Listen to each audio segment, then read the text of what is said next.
Ganyan. Bigfoot, luhod ka, tapos tusok mo ng ganyan, huwag kang maarte. Ay, Diyos ko, baliktad!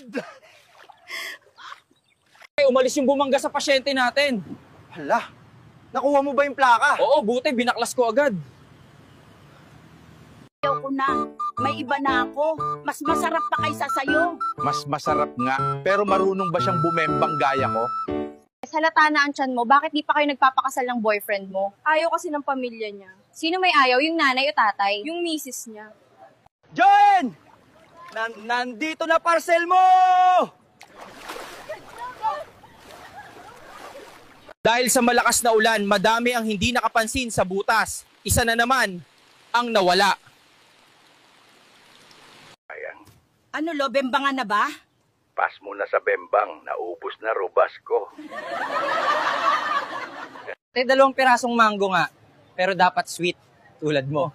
Ay sir, maasim po lahat. Katulad ng amoy mo.